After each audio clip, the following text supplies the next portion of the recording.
تو سیدھا سیدھا صدقہ جاریہ ہے، ٹینک بنے گا، نمازی وضو کریں گے، ثواب آپ کے کھاتے میں۔ اصل میں یہ چیزیں ہم دنیا میں دیکھ نہیں رہے ہیں نا، اللہ نے یؤمنون بالغیب، غیب کے پردوں میں چھپا دی ہیں ساری چیزیں، تبھی جس کا آخرت پر ایمان ہوتا ہے وہ کرتا ہے، جس کا ایمان نہیں ہوتا۔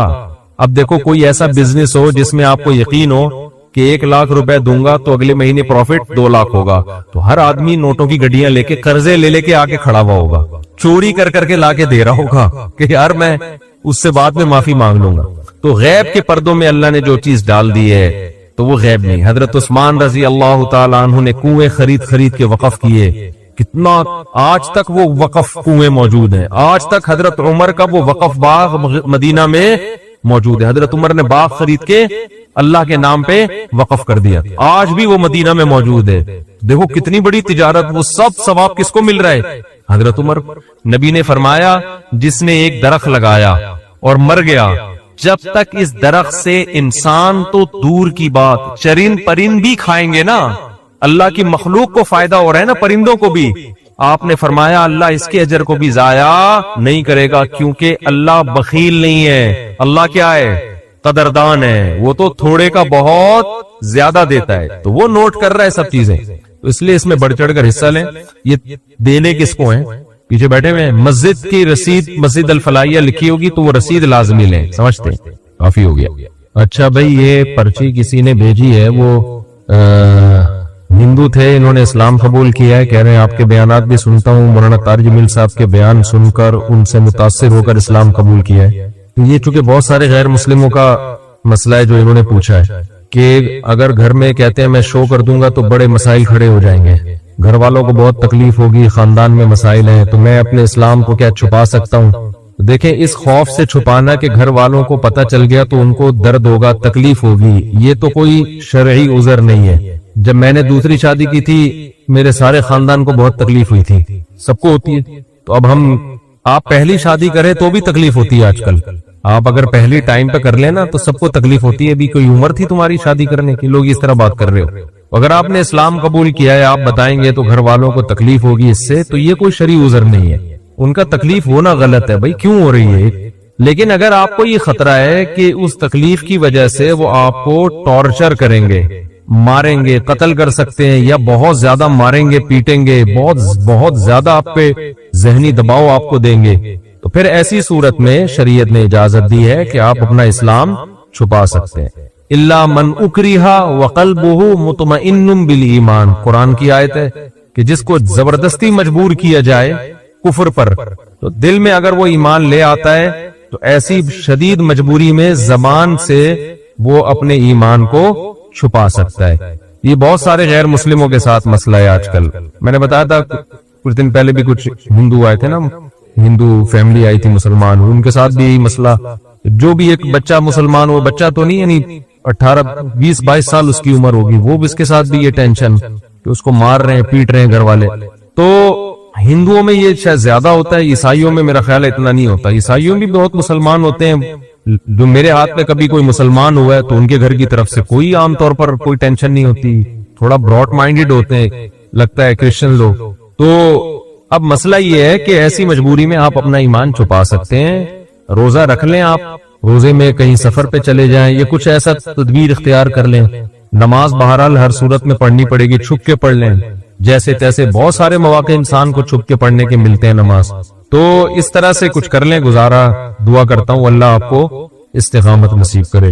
اور یہ کہتے ہیں وہ بڑے خوش قسمت لوگ ہیں جو مسلم گھرانے میں پیدا ہوئے ہیں، واقعی وہ بڑے خوش قسمت ہیں، ہمیں چونکہ قدر نہیں ہے، ہمارے ہاں تو نیکی نہ کرنا مشکل ہے، ہمیں تو اللہ نے نیکی پہ مجبور کر دیا ہے، تو جو روزہ کھائے گا وہ پٹے گا، صحیح ہے نا؟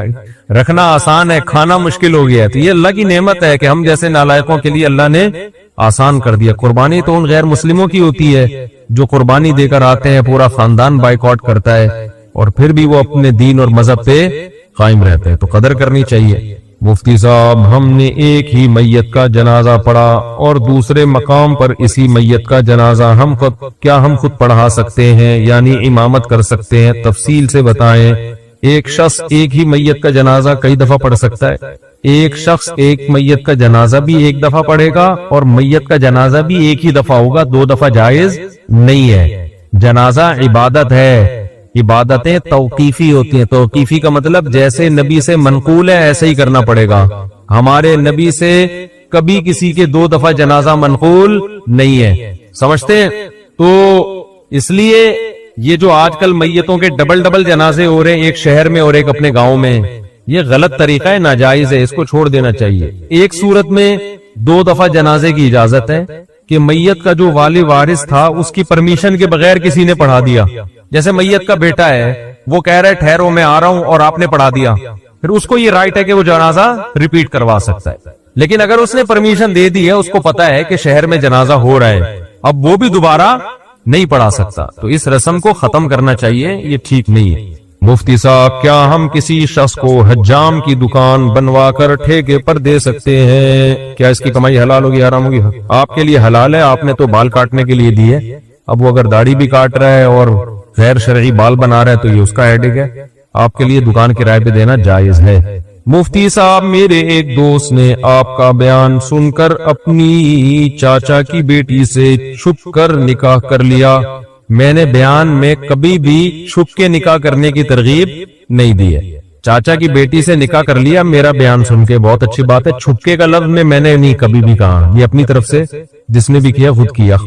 اچھا میرے بھائی، جبکہ ان کا رشتہ بھی آپس میں، ایک تو رومن اس میں لکھتے ہیں نا، اردو کو تو اردو اسٹائل میں لکھا کرو یار، اردو رسم الخط کا بیڑا غرق ہو جائے گا. جبکہ ان کا رشتہ بھی آپس میں ہوا ہے، اس نکاح کے بعد اب وہ ملتے بھی ہیں. پوچھنا یہ تھا کہ نکاح جائز ہے، اور اگر لڑکا فوت ہو جائے تو کیا حکم ہے؟ لڑکی پر عدت لازم ہوگی، یہی حکم ہے. اگر لڑکا فوت ہو جاتا ہے تو 4 مہینے 10 دن عورت عدت پوری کرے گی. یہ چھپن چھپائی میں یہی مسائل کھڑے ہوتے ہیں. کتنی خواتین ہیں کہتی ہیں، فون کر کے بتاتی ہیں کہ ہم نے چھپ کے نکاح کیا ہوا تھا، اب ہمارے گھر والے اس رشتے پہ راضی نہیں ہو رہے، کوئی دوسرا رشتہ آیا ہمارے لیے، تو یہ دوسرا بندہ طلاق نہیں دے رہا. اگر طلاق دیتا ہے تو میری جو شادی کی ڈیٹ طے کی ہے اس میں تو عدت ہی پوری نہیں ہو رہی، اور عدت کے دوران نکاح کلعدم ہوتا ہے، زنا ہے وہ. تو ایسے کام مت کرو جس میں بعد میں ندامت اور شرمندگی ہو. سمجھتے؟ تو اگر یہ میاں مر گیا تو 4 مہینے 10 دن کی عورت کو عدت گزارنی پڑے گی. سمجھتے ہو؟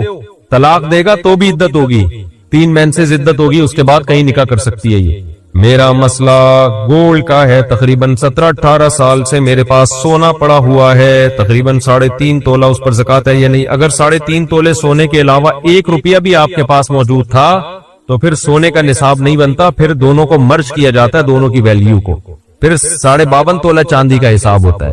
تو 3.5 تولہ سونا جو ہے یہ 52.5 تولہ چاندی کی ویلیو سے زیادہ ہوتا ہے، تو اس لیے اس پر زکات ہوگی. 7.5 تولے پر اس وقت زکات ہوتی ہے جب آپ کے پاس 7.5 تولے سونے کے علاوہ کچھ بھی نہ ہو. 1 روپیہ بھی آپ کے پاس آ گیا نا تو پھر دونوں کو مرج کر کے ان کی ویلیو نکالی جاتی ہے، پھر ویلیو پہ زکات ہوتی ہے، گولڈ پہ نہیں ہوتی، پھر ویلیو ہے اس کی. اور ویلیو میں چاندی کی ویلیو دیکھی جاتی ہے جو 52.5 تولہ چاندی. تقریباً ہر مہینے 1000 یا 1500 روپے شوہر دیتا ہے جو ضروری چیزیں لینے میں پہلے سے ختم.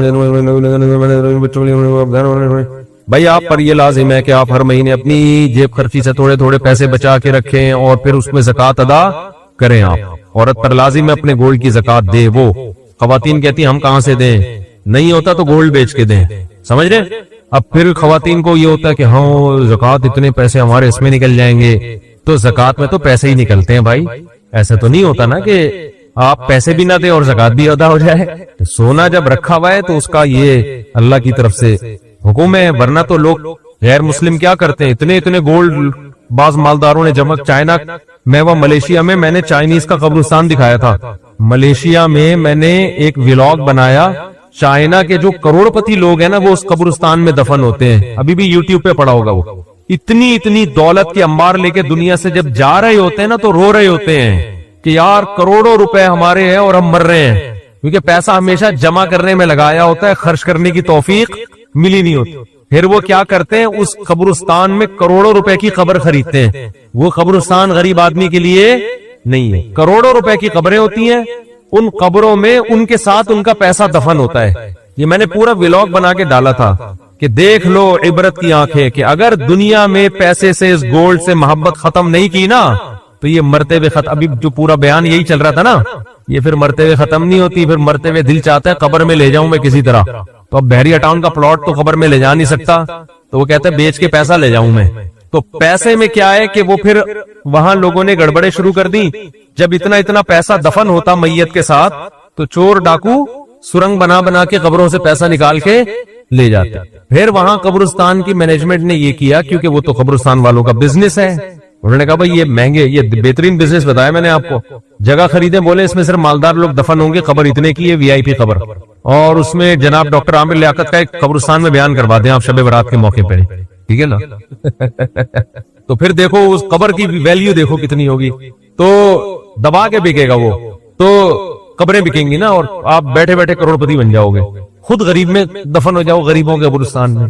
قبریں تو اندر سے ایک ہی ایسی ہوتی ہیں، چاہے مالدار کی ہو یا غریب کی ہو، اندر سے حساب میں کوئی فرق نہیں ہے۔ تو آپ نے وہ، میں نے وہاں بلاگ بنایا، اب کیا ہے کہ وہاں چوروں نے وہ کرنسیاں نکالنا شروع کر دی، تو پھر انہوں نے یہ حل سوچا اس کا کہ قبرستان کی انتظامیہ نے ایک نئی کرنسی نکالی جو مارکیٹ میں چلنے والی نہیں ہے، لیکن وہ نئی کرنسی آپ کو اس کرنسی کے بدلے میں ملے گی اور وہ آپ کے ساتھ قبر میں دفن۔ تو میت کو یہ حسرت پوری ہو گئی کہ میں اپنا پیسہ اپنے ساتھ لے کے جا رہا ہوں، تو اس لیے اس دنیا کی محبت دل سے نہ نکالی نا تو بہت ہی برے ہو جاؤ گے۔ اس لیے خواتین نے گولڈ رکھا ہوا ہے، خوشی خوشی زکات دیا کرو، خوشی خوشی۔ اللہ ہم سے دیکھو گورنمنٹ کو کتنا ٹیکس دیتے ہیں یار، خوشی سے نہیں دیتے، زکات سے کئی گنا زیادہ گورنمنٹ ٹیکس لیتی ہے ہم سے، اور اس کے بدلے میں دیتی سوائے نعرے اور سوائے وعدوں کے کچھ بھی نہیں ملتا ہمیں۔ جتنا ہم گورنمنٹ کو ٹیکس دیتے ہیں نا، کیا اس کے بدلے میں ہمیں فری علاج ملتا ہے؟ بولتے کیوں نہیں؟ کیا تعلیم ملتی ہے؟ گورنمنٹ اسکولوں میں تعلیم تو دیکھ لو، کھڑکیاں ہی نہیں ہے تو تعلیم کہاں سے ہوگی؟ دروازے نہیں ہے، ڈیسک نہیں ہے، اسکول ہی نہیں ہوتا بعض دفعہ تو، اور بچوں کے الاؤنس بھی جا رہے ہیں اور سب کچھ جا رہے ہیں۔ کتنا ٹیکس گورنمنٹ کو لوگ دیتے ہیں، دینا چاہیے، میں منع نہیں کر رہا آپ کو، اللہ آپ سے صرف 2.5% مانگ رہا ہے، اور دے اس کے بدلے میں بارشیں بھی وہ برسا رہا ہے، گندم بھی وہ پیدا کر رہا ہے، خربوزے بھی وہ پیدا کر رہا ہے، پکوڑے بھی وہ کھلا رہا ہے، ملائی اور پراٹھے بھی وہی کھلا رہا ہے، دودھ بھی وہ پلا رہا ہے، اتنا دے رہا ہے کہ میں تو کہتا ہوں اللہ اگر تو ہم سے کہتا کہ 2.5% رکھو اور 97.5% دے دو تو بھی کم تھا، سارا تیرا ہی تو دیا ہوا ہے، خوشی خوشی دیا کرو بھائی زکات۔ ہمارے شیخ حضرت مفتی رشید احمد صاحب رحمہ اللہ کو ایک دفعہ خیال آیا کہ اپنا سارا پیسہ صدقہ کر دیں، بس صرف تھوڑے سے اتنے پیسے رکھیں جو مہینے میں کھانے پینے کے لیے، گیس بجلی کے بل کے لیے چاہیے، باقی سارا صدقہ۔ پھر حضرت فرماتے ہیں میں نے سوچا اگر سارا صدقہ کر دوں گا غریب ہو جاؤں گا، پھر زکات تو مجھ پہ فرض ہوگی نہیں، زکات ادا کرنے کا مزہ پھر آئے گا نہیں، تو اتنا رکھو کہ زکات فرض ہو اور زکات ادا کریں، اس کا اپنا مزہ ہے، زکات کا فطرانہ الگ چیز ہے، قربانی کا الگ مزہ ہے، یہ الگ الگ عبادتیں ہیں نا۔ تو زکات تو اسلام کا رکن ہے بھائی، یہ تو خوشی سے خواتین کو چاہیے، سونا ہے خوشی خوشی دیا کرے زکات۔ بعض خواتین کے ایسے منہ بنے ہوئے ہوتے ہیں، ہائے اتنی ساری زکات دے کہاں سے، شوہر اتنے 100 روپے دیتا ہے مہینے کے، 1000 روپے دیتا ہے۔ بھائی آپ کو جب پتا ہے آپ نے زکات نکالنی ہے سال میں تو آپ جیب خرچی سے بچانا شروع کریں، نہیں ہے تو سونا بیچیں، بیچ کے کسی انسان کو تھوڑی دے رہے ہیں آپ، کس کو دے رہے ہیں؟ جس نے اس سونے کو پیدا کیا۔ اور اللہ تو اتنا غنی ہے، اتنا غنی ہے، دیکھو جب کوئی کروڑ پتی سیٹھ آپ کے گھر میں آ جائے، کسی غریب کے گھر میں غریب آئے نا، اس کو کھلاتے ہوئے آدمی سوچتا ہے کہ ضائع ہی ہو رہا ہے اس کا آؤٹ پٹ کچھ بھی نہیں نکلے گا، اس کو میں جتنا کھلاؤں گا یہ تھوڑی کھلائے گا، اس کے بعد تو ڈھیلا نہیں ہے۔ مالدار آدمی کے لوگ خوشی میں دعوت کرتے ہیں، غریب بھی وہ خوب خوب کھانے کھلائے گا، اس کو پتا ہے اتنا بڑا سیٹ ہے یار، اس کو آج کھلا دو، قرضہ لے کے کھلا دو، کیونکہ جب یہ کھلائے گا نا تو پھر یہ بڑا ہٹو بچوں قسم کا کھلائے گا۔ تو اللہ سے زیادہ مالدار کوئی نہیں ہے بھائی، خزائن السماوات والارض، سارے خزانے اس کے پاس، اور اللہ سے بڑا دل بھی کسی کا نہیں ہے۔ تو اللہ کہہ رہا ہے 2.5% دے دو، 2.5 کے بجائے 5% دے دو بھائی، 10% دے دو، اللہ لے رہا ہے، اللہ اس کو ضرورت بھی نہیں ہے۔ فقہا نے لکھا ہے کتنی خوبصورت بات، ہم جب اصول فقہ پڑھتے ہیں نا اس میں فقہا نے لکھا ہے کہ زکات اصل میں جب آپ غریب کو دیتے ہیں تو یہ غریب کو نہیں، یہ کس کو دے رہے ہیں؟ اللہ کو۔ غریب اللہ کی طرف سے وکیل بن کے قبضہ کرتا ہے، نہیں ہے بات سمجھ؟